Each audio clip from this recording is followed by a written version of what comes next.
Antes de poder leer el texto en esta mañana, una de las cosas que tenemos que tener en cuenta es que lo que un cristiano anhela y ambiciona se deja ver en el contenido de sus oraciones. Tú oyes a alguien cómo ora y tú te das cuenta de lo que él ambiciona, lo que él anhela. Todos, por lo general, oramos acerca de lo que nos preocupa o de lo que nos interesa. Por lo tanto, si hay algo que no te interesa, no te preocupa, eso ni lo mencionas en la oración. Eso es así. Porque toda oración lo que hace es expresar siempre un deseo. Cuando tú oras al Señor, tú pides algo a Dios, tú estás expresando un deseo delante de Dios. Por ejemplo, cuando Pablo oraba, y tú puedes ver las oraciones que él hacía, siempre eran oraciones como la flecha como la punta de una flecha que iba al blanco. Por ejemplo, en Romanos capítulo 10, versículo 1, él dice: hermanos, el deseo de mi corazón y mi oración a Dios por ellos es para su salvación. Esas eran las oraciones del apóstol Pablo. Por ahí tal vez hay una o dos veces que ora por los enfermos, pero él estaba interesado en el alma de las personas, en la salvación. Estaba interesado en que Cristo sea revelado más y más al corazón de la gente. Él lo que anhelaba era que la gente conociera más al Señor. Y yo creo que ese anhelo, ese deseo, es legítimo al día de hoy también. Pablo ora, en este caso, en Romanos 10, para que el maravilloso plan de Dios se cumpla en sus lectores. ¿Y cuál era el plan de Dios? La salvación. La salvación del alma. Tú tienes probablemente cónyuges que no son creyentes, hijos que no son creyentes, familiares, amistades que no son creyentes. Bueno, ellos están, déjame decirte, rumbo al infierno. Rumbo al infierno. Y nuestra oración por aquellas personas que apreciamos y aún por aquellas personas que están en este mundo y que tal vez no las conocemos, debe ser una oración intencional y al mismo tiempo intensa. Pero a veces oramos en nuestro egoísmo solamente por nuestros asuntos. Que Señor, que sáname, que dame trabajo, que bendíceme, que cuídame, que ayúdame. Siempre nosotros. Que prospérame, que ábreme puerta, que Señor el trabajo. Y siempre nosotros. Somos tan egoístas que por lo más importante siempre lo ponemos en segundo plano. Vamos con esta en mente a leer Efesios 3 del 14 al 21, donde dice la palabra del Señor lo siguiente: por esta causa pues doblo mis rodillas ante el Padre de nuestro Señor Jesucristo, de quien recibe nombre toda familia en el cielo y en la tierra. Le ruego que Él les conceda a ustedes, conforme a las riquezas de su gloria, el ser fortalecidos con poder por su Espíritu en el hombre interior, de manera que Cristo habite por la fe en sus corazones. También ruego que, arraigados y cimentados en amor, ustedes sean capaces de comprender con todos los santos cuál es la anchura, la longitud, la altura y la profundidad, y de conocer el amor de Cristo que sobrepasa el conocimiento, para que sean llenos hasta la medida de toda la plenitud de Dios. Y a aquel que es poderoso para hacer todo mucho más abundantemente de lo que pedimos o entendemos, según el poder que obra en nosotros, a Él sea la gloria en la Iglesia y en Cristo Jesús por todas las generaciones, por los siglos de los siglos.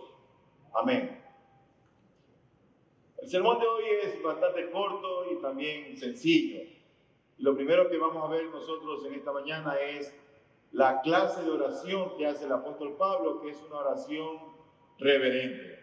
Lo segundo que veremos es que esta oración que él hace tiene una petición específica. Y queremos ver entonces esa oración con petición. Y por último, nosotros estaremos viendo que él hace una conclusión a esta oración, hace como un cierre. Y estaremos nosotros viendo entonces qué es lo que implica. Entonces vamos a ver en primer lugar la oración reverente del apóstol Pablo. Y para esto nos vamos a ir al versículo 14 hasta el 16, la parte A.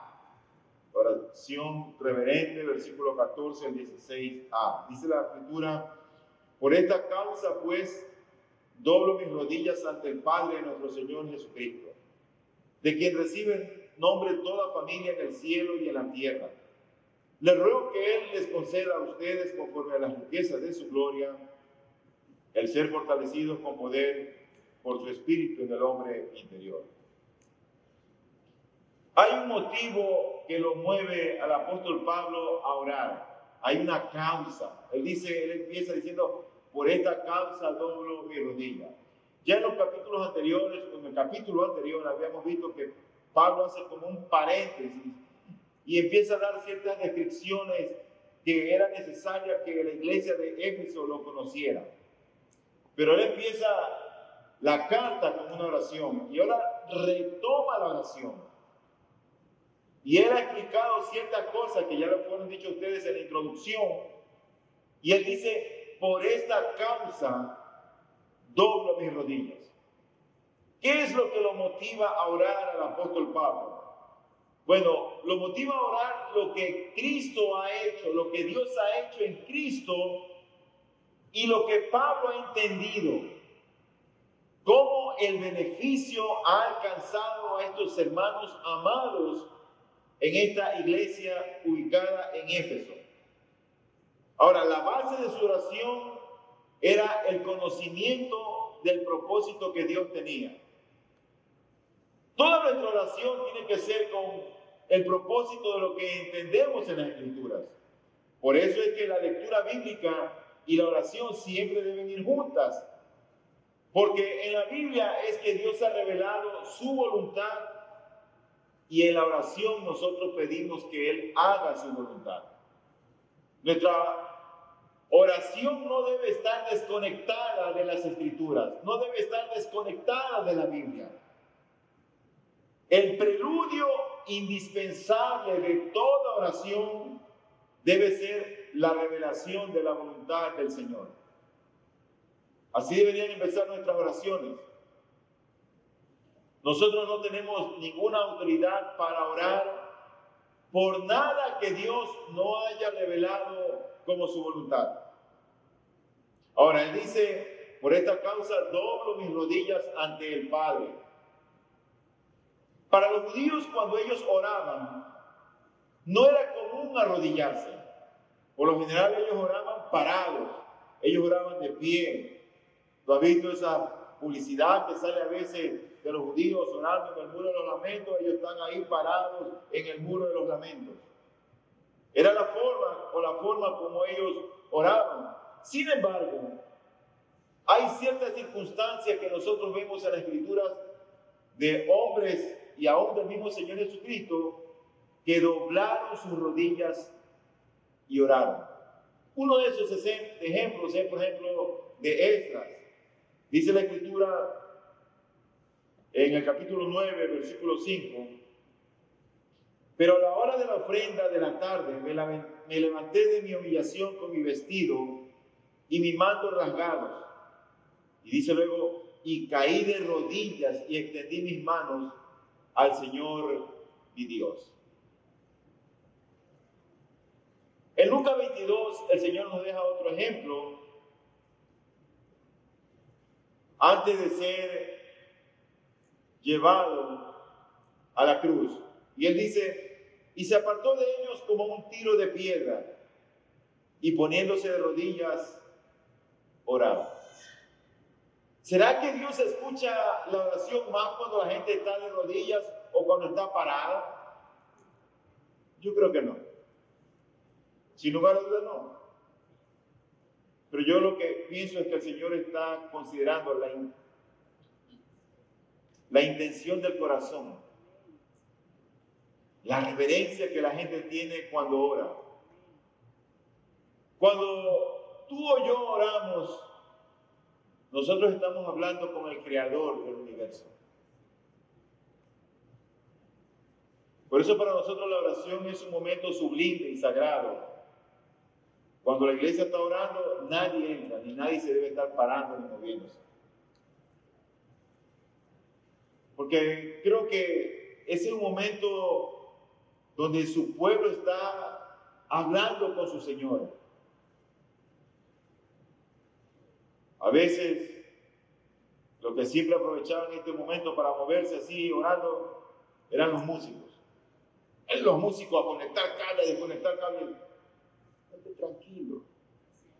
Estamos orando. Y la iglesia debe entender aquellas cosas. Ahora, ¿ante quién es que dobla el Señor sus rodillas?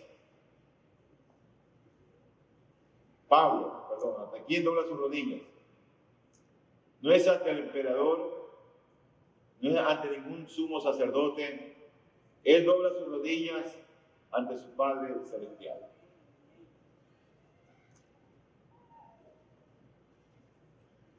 Él conocía a su Padre Celestial porque conocía a Jesucristo.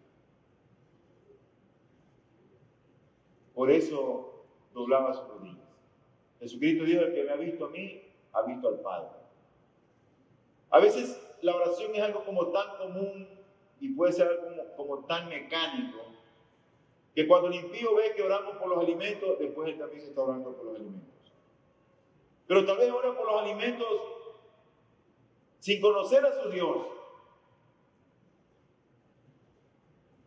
sin tener una intimidad con Dios.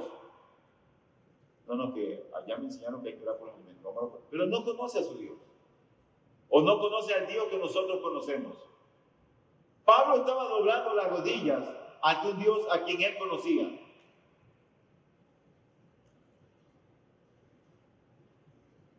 Porque él sabía que de este Padre es quien salen todas las bendiciones. Dice Efesios, la misma carta que ya leímos en el capítulo 1, versículo 3, bendito sea el Dios y Padre de nuestro Señor Jesucristo, que nos ha bendecido con toda bendición espiritual en los lugares celestiales en Cristo. Él sabía a quién estaba orando. Su oración no era, bueno, vamos a orar porque tenemos problemas. No, él sabía delante de quién estaba arrodillado. Ahora, a ese Padre que nos bendice abundantemente y más allá de lo que pensamos o entendemos, ese Padre nos permite el acceso ante Él. No necesitamos intermediarios para llegar ante Dios. El intermediario es su Hijo, quien ya mora en nuestros corazones, quien vive en nosotros. No necesitamos un intermediario. Y ocurre que el acceso que tenemos ante ese Dios todopoderoso es tanto para nosotros, los gentiles o los no judíos, como para el judío cristiano. Dice la Escritura en Efesios 2:18, porque por medio de Cristo, los unos y los otros tenemos nuestra entrada al Padre en un mismo espíritu. Tenemos el acceso ante ese Padre, los unos y los otros, los judíos y los no judíos. Y es a este Padre que Pablo pide que conforme a las riquezas de su gloria, le conceda ciertos dones. Entonces lo primero que he visto hasta ahora es que él dobla sus rodillas y se acerca ante su Dios de una manera reverente. En segundo lugar, la oración que hizo el apóstol Pablo tenía ciertas peticiones que es importante que las conozcamos. Y estas están mencionadas del versículo 16, la parte B, hasta el 19.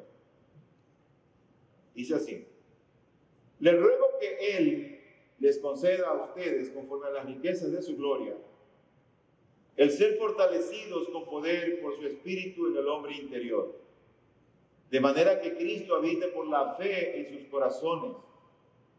También ruego que arraigados y cimentados en amor, ustedes sean capaces de comprender con todos los santos cuál es la anchura, la longitud, la altura y la profundidad, y de conocer el amor de Cristo que sobrepasa el conocimiento, para que sean llenos hasta la medida de toda la plenitud de Dios.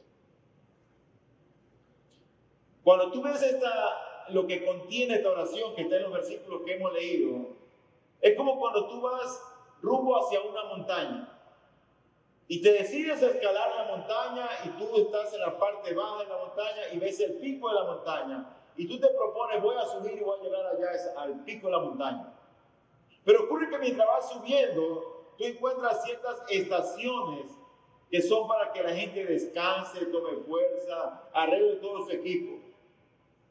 Así que hasta llegar al pico de la montaña hay 4 refugios.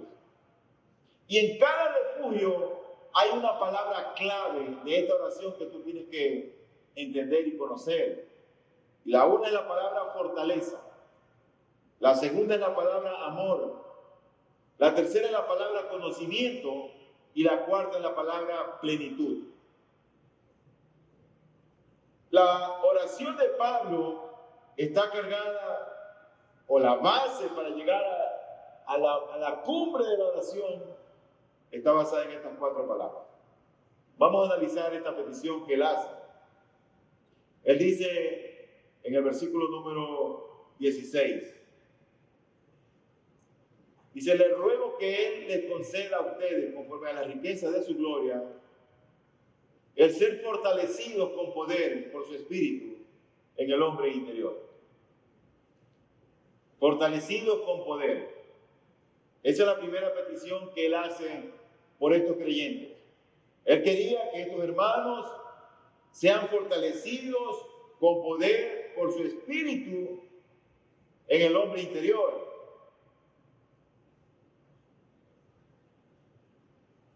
Esa fortaleza que procede de Dios va a causar un efecto en el hombre. Algo va a hacer en el hombre cuando Dios nos fortalece. Cuando Dios fortalece a una persona en el sentido espiritual, causa algo, sea en el hombre interior o el corazón, que viene a ser lo mismo. Porque tener al Espíritu Santo y tener a Cristo es realmente lo mismo. Si tú ves cuando Pablo se refiere a Cristo, al Espíritu Santo, nunca separa la segunda persona de la Trinidad de la tercera. Siempre van casi como juntas el Hijo con el Espíritu Santo. Ahora, ¿por qué pide a los cristianos que Cristo y el Espíritu Santo moren en él? Bueno, uno se preguntaría, ¿será que tal vez no mora el Espíritu Santo en estos creyentes de Éfeso? No, claro que moraba. Claro que Cristo estaba habitando allí como un huésped de honor en el corazón de estos cristianos. Pero en ciertos cristianos, la presencia del Señor o la fortaleza que tienen en Dios, en unos es más intensa que en otros. En otros es casi imperceptible. En otros casi no se nota. De hecho, la Biblia habla de los débiles en el espíritu, de débiles espirituales. La Biblia habla de las ovejas gordas. Habla de las ovejas enfermas, de las ovejas débiles, de la oveja perniquebrada o de la herida.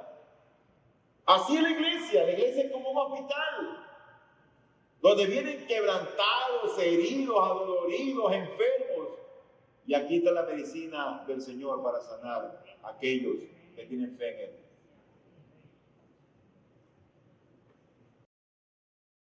En la vida del creyente, de todo creyente, hay un residente divino que está morando, que es Cristo el Señor. Él habita en nosotros. Su morada no es ocasional ni temporal. Su morada es permanente. Y la intención de Él en la vida del creyente es reinar, gobernar, dirigir, aconsejar. Por eso es que Dios está en nosotros. Él siempre ha querido lo mejor para nosotros. Y Él dice por aquí, pero tú vas por acá. Y es por eso, por lo que ora Pablo. Para que no solo habite, sino para que Cristo reine.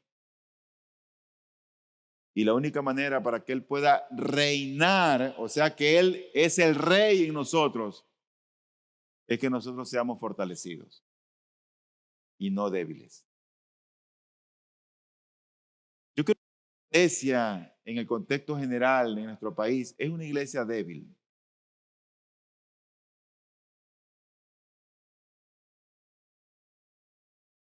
Sacan una ley contra el aborto, hay un caso de injusticia y todos los cristianos, nadie dice nada. Y eso no significa que tengamos que estar metidos en la política. Yo oro a Dios que en verdad Dios levante en nuestra congregación hombres y mujeres que seamos fortalecidos con poder en el hombre interior. La segunda petición que él hace tiene que ver con el amor. Dice el versículo 17 y 18. También ruego que arraigados y cimentados en amor, ustedes sean capaces de comprender con todos los santos cuál es la anchura, la longitud, la altura y la profundidad. Tal vez nosotros le deberíamos preguntar al apóstol Pablo, ¿por qué deben ser fortalecidos los creyentes? Yo te aseguro que él te respondería, para que aprendan a amar. Eso nos respondería él. Y creo que esa nueva raza que el Señor ha levantado, creo que esa nueva humanidad, ese nuevo pueblo que Él creó, donde les dio su espíritu, donde puso la ley en sus corazones, donde les dio el entendimiento de lo que hizo Cristo, donde nos hizo nacer de nuevo. Yo creo que esa humanidad posee el amor como la máxima virtud. Los cristianos deberíamos ser conocidos como gente que ama. No solamente gente que perdona, sino gente que ama. Gracias a Dios. Ese es el primero y el más grande. Amar sobre todas las cosas a Dios. Ese es el primero y el más grande de los mandamientos. Y el segundo es muy similar. Ama a tu prójimo como a ti mismo. En eso se resume la ley y los profetas, dice la Escritura. Entonces los cristianos en amor, Pablo usa unas ilustraciones que me llaman mucho la atención. La una tiene que ver como con la botánica y la otra tiene que ver con la arquitectura. Porque él dice arraigados y luego dice y cimentados. O sea, arraigados quiere decir como ese amor tiene que tener raíces profundas. Y cimentados tiene que ver con edificio, con construcción, con casas. La casa que es nuestra vida tiene que tener un fundamento o un cimiento fuerte. En otras palabras, nuestra vida es como un árbol bien enraizado y un edificio bien construido. Y tanto en el árbol como en el edificio, la causa invisible de su estabilidad es el amor. Y es por amor que nosotros a veces guardamos silencio. Es por amor que a veces nosotros mejor caminamos la otra milla. Para ponerlo en nuestro contexto, el otro kilómetro.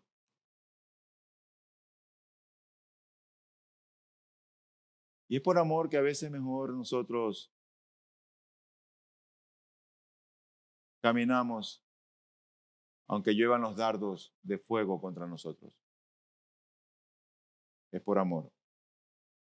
Nuestra vida debe ser arraigada y arraigado sobre el amor. Y por eso que era Pablo así, arraigados y cimentados en amor. En tercer lugar, la tercera petición tiene que ver con el conocimiento. Pablo dice en el versículo número 19, y de conocer el amor de Cristo que sobrepasa el conocimiento. Conocer el amor de Cristo. Primeramente él dice, amén. Tu vida tiene que estar arraigada, cimentada en amor.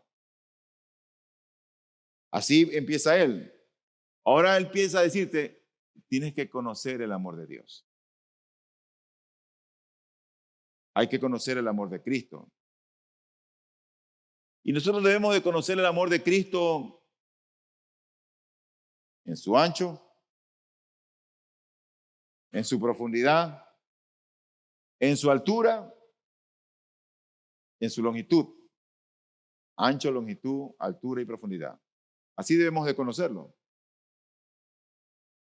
Y yo creo que el amor del Señor es tan pero tan ancho que puede abrazar a toda la humanidad, tanto judíos como gentiles. Si tú estás aquí en esta mañana y has venido con ciertas heridas, bueno, su amor es tan ancho para abrazarte y vendarte tus heridas. Pero pienso también que el amor del Señor es tan largo como para extenderse hacia toda la eternidad. No solamente en este tiempo. De hecho, es al pueblo de Israel que el Señor le dice, con amor eterno te he amado, por lo tanto te prolongué mi misericordia. Ahora, ¿por qué tú crees que estás sentado aquí en esta mañana? Es porque el Señor te ama. No encuentro otra razón yo. Él te ama más allá de lo que tú crees o entiendes. Pero también el amor del Señor es tan profundo que puede alcanzar al más vil de los pecadores. Y al mismo tiempo es tan alto como para exaltar a ese pecador hasta el cielo. Lo cierto es que si vamos hacia un lado o hacia el otro lado, como dijo el apóstol Pablo, nada nos puede separar del amor de Dios que es en Cristo Jesús, Señor nuestro. Hay otros que ven la cruz de Cristo enterrada, profundidad, llegando al más vil de los pecadores. Pero la misma vara va hacia arriba, apuntando hacia el cielo. Para ese pecador, sacarlo donde está y levantarlo hacia los cielos y exaltarlo. Pero la otra vara es transversal, donde Cristo tuvo sus brazos abiertos, muriendo en una cruz, como invitando y dando la bienvenida a todo aquel que cree en Él. ¡Qué amor del Señor! Tu amor es incomparable. Sin embargo, ese amor sobrepasa nuestro entendimiento, va más allá. Si nosotros pudiéramos comprender el amor del Señor, si nosotros lo entendiéramos, tal vez un 5 o un 10% de ese amor del Señor, nuestra iglesia fuera diferente. Tú fueras diferente. Yo fuera diferente. Pero tal vez ¿cuánto comprendemos o alcanzamos a entender el amor del Señor? ¿Un 2%? ¿Un 3%? En cuarto lugar, la oración que él hace, él ora para que estos creyentes sean llenos de toda la plenitud de Dios, de toda la plenitud del Señor. Dice el versículo número 19, y de conocer el amor de Cristo que sobrepasa el conocimiento, para que sean llenos hasta la medida de toda la plenitud de Dios.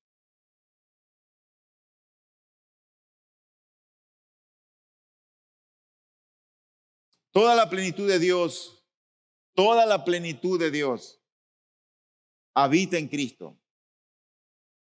Y toda la plenitud de Cristo está en nosotros. Toda. La iglesia debe crecer en la plenitud de Dios. La iglesia debe ser continuamente buscar el ser llenos de Dios. La vida cristiana realmente no se debe de estancar con el bautismo o la conversión. Hay algunos que ya se bautizaron y dicen son cristianos, viva la patria. Y tú ves que son como esos cometas que aparecen de vez en cuando ahí en el cielo y tú lo ves, el cometa tal. Tú no lo ves comprometido, tú no lo ves involucrados, se volvieron domingueros, no participan en nada.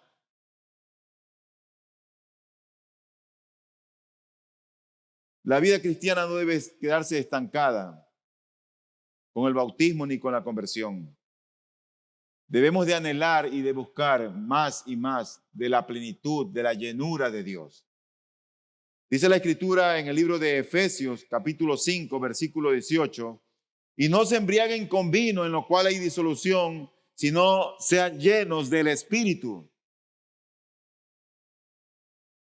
No te conformes al vino, a las cosas de este mundo. Procura y busca ser lleno del Espíritu de Dios.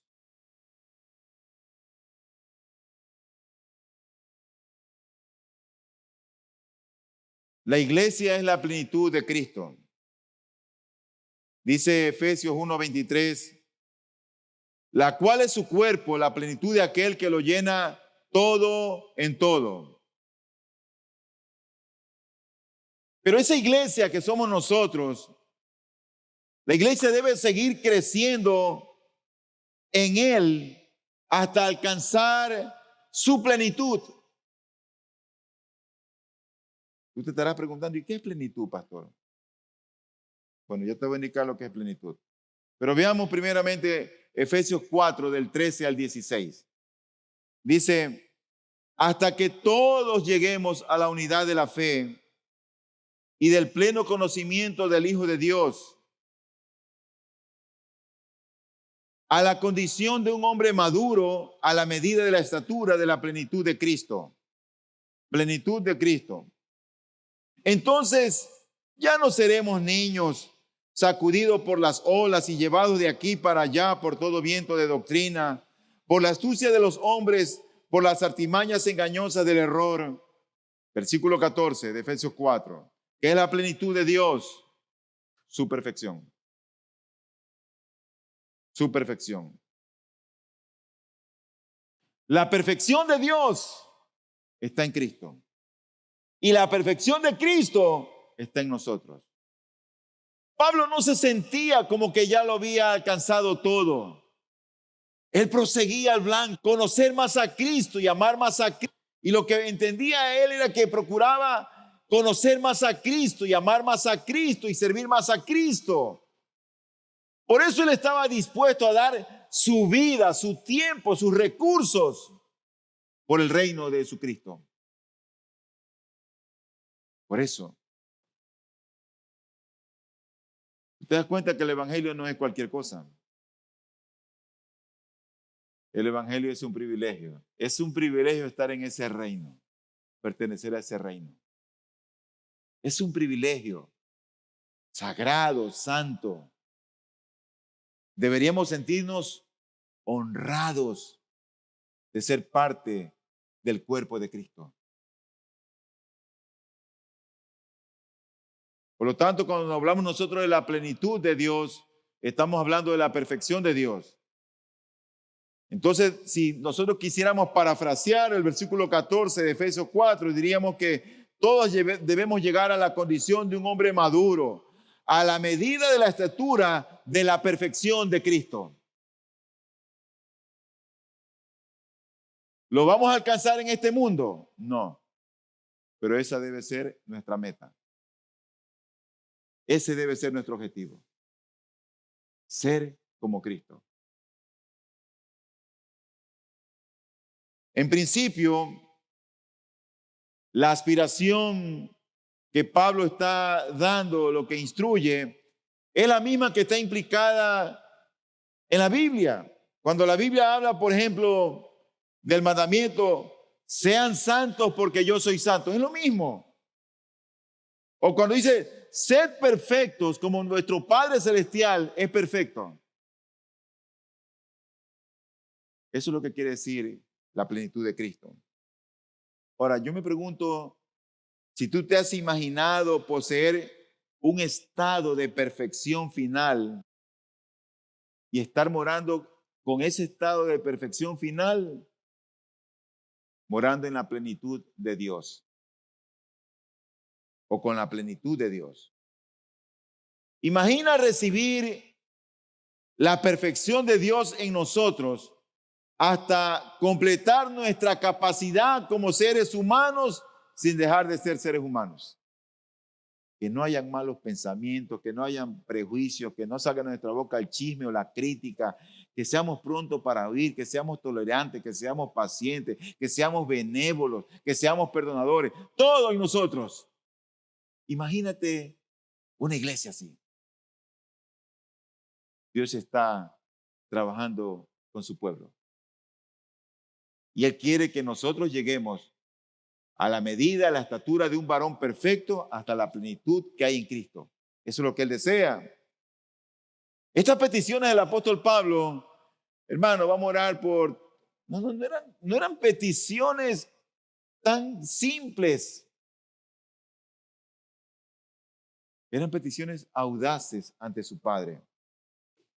Y los que están escalando en esa montaña y que están viendo el pico y quieren llegar allá, quedan de alguna manera sin aliento, quizás un poco de vértigo, un poco extenuados, pero lo que Pablo hace es no dejarnos en suspenso. Y nos habla con claridad sobre este aspecto de la oración.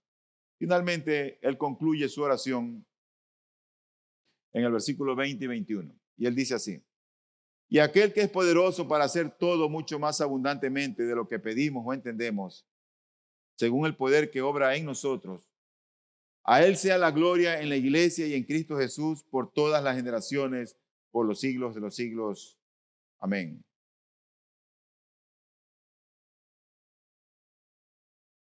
Y a aquel que es poderoso. Así empieza su conclusión final. Y a aquel que es poderoso. Nuestro Dios es un Dios poderoso, todopoderoso, que puede hacer. ¿Y por qué Él puede hacer? Porque Él no está dormido, no está inactivo, no está descuidado, no está muerto. Por eso Él puede hacer. Por eso Él puede obrar. Él puede hacer lo que pedimos porque nos escucha y contesta. ¿Tú tienes una petición? Excelente. Ven el sábado al tiempo de oración y ayuno. Pero Él es poderoso porque Él puede hacer mucho más abundantemente de lo que entendemos, porque conoce nuestros pensamientos. Y aunque a veces no pedimos las cosas, Él conoce lo que tú y yo necesitamos. Por eso Él puede hacer. A veces tú dices, oh, y esto, y tú lo primero que te dices, una bendición.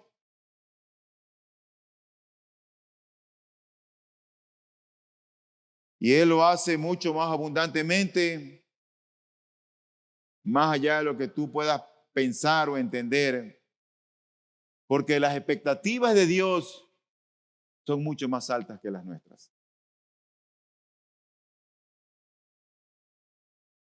Él es un Dios generoso. Mi Dios es un Dios de abundancia. No es un Dios mezquino ni egoísta, es un Dios generoso. Él va más allá de nuestras oraciones, a lo que Dios pueda hacer. No hay límites. Él va más allá de nuestras oraciones y pensamientos según el poder que obra en nosotros, como dice la Escritura. ¿Qué poder? ¿Qué poder? ¿Cuál es el poder que obra en nosotros? Bueno, el poder que levantó a Cristo de la cruz de entre los muertos. Es el mismo poder. El poder que entrenó al Cristo resucitado y lo puso en los lugares celestiales. Es el mismo poder. El poder que nos ha exaltado a nosotros con Él. Y es el poder que está obrando en los cristianos y en la iglesia al día de hoy. La oración de Pablo se relaciona con el cumplimiento de su visión de esta nueva sociedad, de esta nueva raza de creyentes, una sociedad de amor. Y él pide que sus miembros sean fortalecidos para amar y conocer el amor de Cristo, aunque eso sobrepasa todo entendimiento. Pero luego pasa del amor de Dios que excede todo conocimiento al poder de Dios que excede todo lo imaginable. Del amor ilimitado al poder ilimitado. Porque está convencido el apóstol Pablo, como debemos estarlo nosotros, que solo el poder divino puede generar amor divino en la nueva humanidad, en la iglesia. Solo el poder divino puede generar amor divino. Por eso logró que seamos fortalecidos. Yo creo que sería inapropiado añadir algo más, excepto esa doxología con la que termina la gloria. Pablo en el versículo número 21, y él dice, a él sea la gloria. A él sea la gloria. No era Pablo, no era el esfuerzo de estos gentiles en Éfeso, no era la colonia judía que estaba cerca allí. No, es a él. A él sea la gloria, exclama Pablo. A este Dios de resurrección y de poder.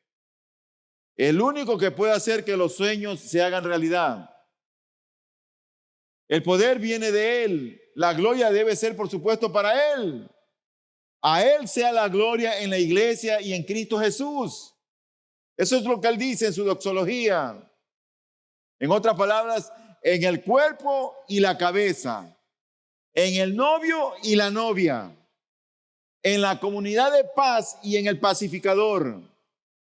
Y luego añade, por todas las generaciones. Es decir, a lo largo de la historia, a Él sea la gloria en Cristo Jesús por todas las generaciones. Y luego dice, por los siglos de los siglos. Eso quiere decir en la eternidad. Y Él lo cierra con ese amén que a veces esquivo cuando está en las canciones que no lo cantamos. Y Él termina con un amén, que quiere decir así sea o así es.